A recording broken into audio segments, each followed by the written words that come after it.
Assalamualaikum warahmatullahi wabarakatuh. Perkenalkan, nama saya Dia Permana dengan NIM 31070072320089 dari program studi Digital Neuropsychology Fakultas Psikologi Universitas Indonesia Indonesia. Di sini saya akan menjelaskan terkait dengan paduan konseling dalam konteks kecemasan remaja. Ada beberapa hal yang akan dijelaskan. Pertama, ini terkait dengan pengenalan kecemasan pada remaja itu sendiri.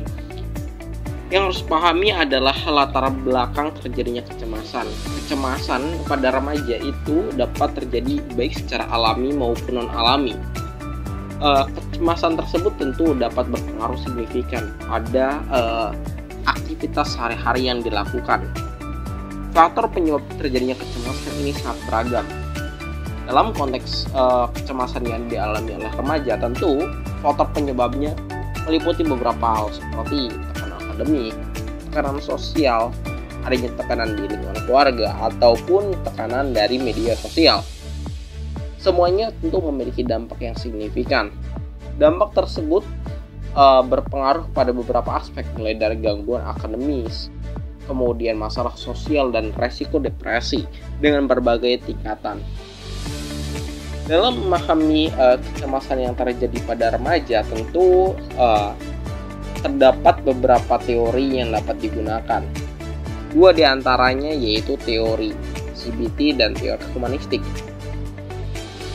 Dalam konteks teori CBT atau Cognitive Behavioral Therapy, ini fokusnya adalah untuk mengubah pola pikir negatif dan juga perilaku maladaptif.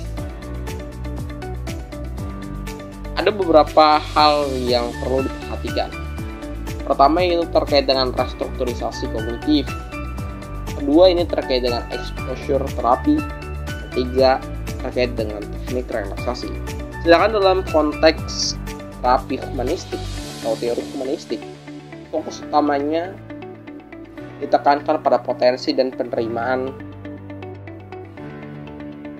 diri remaja itu sendiri. Ada beberapa poin yang harus diperhatikan, mulai dari penerimaan tanpa syarat, kemudian terkait dengan empati dan keaslian, terakhir terkait dengan mendukung pertumbuhan pribadi. Kemudian jika diaplikasikan kedua teori ini dalam pembentukan rasa percaya diri, maka dapat dilihat beberapa hal, yaitu sebagai berikut. Dalam konteks CBT, dapat dilihat bagaimana terjadi pergantian pola pikir yang irasional menuju pola pikir yang realistis. Artinya, pemikiran yang memang tidak dapat diterima oleh logika itu digantikan oleh pemikiran yang dapat diterima oleh logika. Kemudian dalam konteks teori humanistik, ini menciptakan lingkungan yang suportif dan bebas dari penilaian. Artinya, stigma dari individu lain atau dari orang lain itu dianggap tidak memiliki nilai atau diacuhkan saja. Kemudian dari segi exposure, yaitu membangun kepribadian diri, dalam hal ini adalah keberanian secara bertahap. Artinya ada fase-fase tertentu yang harus dilalui untuk membentuk kepribadian yang utuh. Terakhir, ini terkait dengan penerimaan diri. Dalam konteks penerimaan diri, tentu berkaitan dengan pembentukan kepribadian yang mengarah nantinya juga ke pembentukan harga diri dan otonomi remaja. Kemudian terkait dengan protokol konseling. Dalam konteks penanganan kecemasan remaja, protokol konseling tahap awal yang dapat dilakukan itu ada beberapa hal. Pertama, ini terkait dengan membangun hubungan dengan sesama individu dalam menciptakan suasana yang nyaman dan aman ya, untuk individu yang memang mengalami kecemasan tersebut. Kemudian yang kedua, ini melakukan eksplorasi kecemasan. Artinya kita perlu mengidentifikasi baik dari segi bentuk, pemicu maupun respon yang menyebabkan kecemasan tersebut. Ketiga, ini dari segi intervensi dan reframing, yaitu mengubah pola pikir negatif ya dan membangun yang namanya coping skill. Artinya kita berusaha untuk membentuk dan mengubah pola pikir negatif yang terdapat pada klien menjadi pola pikir yang positif. Terakhir adalah refleksi dan rencana. Artinya kita harus merefleksikan kemajuan dan menyusun strategi sebagai tindak lanjut dalam melakukan konseling terhadap klien yang mengalami masalah kecemasan tersebut. Ada beberapa langkah praktis dalam konseling ini. Pertama yaitu penggunaan bahasa tubuh yang relatif terbuka.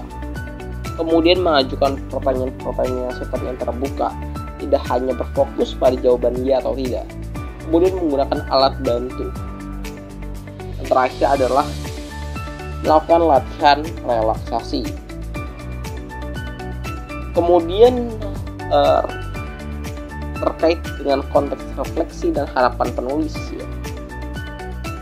Ada beberapa hal. Pertama yaitu motivasi. Artinya kita harus memberikan panduan praktis dan empatik ya, dalam melakukan konseling kecemasan remaja. Kemudian nilai-nilai. Ada beberapa nilai yang dapat diambil. Pertama yaitu dari nilai empati, kemudian kehadiran penuh, kemudian penerimaan tanpa syarat, kemudian keaslian perasaan kita dengan klien. Terakhir adalah harapan.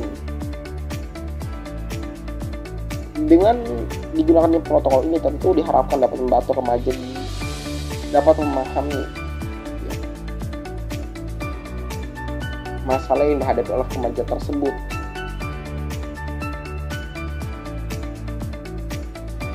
Kemudian evaluasi dalam melakukan panduan protokol konseling. Pertama dari segi kekuatan. Ini harus diperhatikan terkait dengan struktur sistematis, integrasi CBT dan humanistik, serta penggunaan alat bantu praktisnya. Kemudian dari segi keterbatasan atau kekurangan. Ini menekankan kepada tindak lanjut terkait dengan kasus kecemasan berat yang memang membutuhkan penanganan serius. Kemudian terkait dengan penggunaan protokol konseling dengan 2 teori tersebut, ini belum dilakukan uji coba secara luas, dan penggunaan 2 teori tersebut lebih berfokus pada individual. Terakhir terkait dengan kesiapan profesional. Tentu dengan menggunakan teori tersebut harus siap baik secara intelektual, pemahaman terkait dengan konsep dan penerapan teori tersebut, dan atau emosional. Kemudian perlu pengalaman yang lebih mendalam terkait penggunaan kedua teori tersebut dan adanya supervisi di lapangan terkait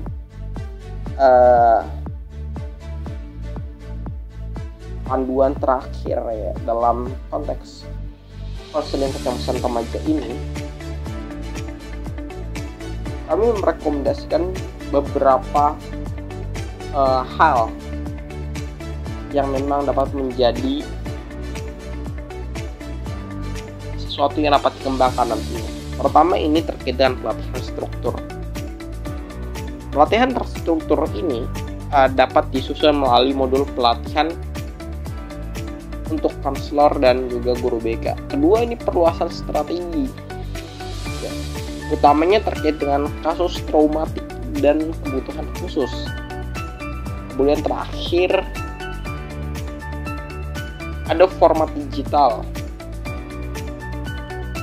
Ini bisa berupa pembuatan aplikasi interaktif yang memudahkan akses terhadap panduan protokol dari berbagai jenis kecemasan atau berbagai kasus lain. Mungkin sekian terkait dengan pembahasan panduan konseling terkait dengan kasus kecemasan remaja. Kurang lebihnya mohon maaf. Bila taufiq wal hidayah. Wassalamualaikum warahmatullahi wabarakatuh.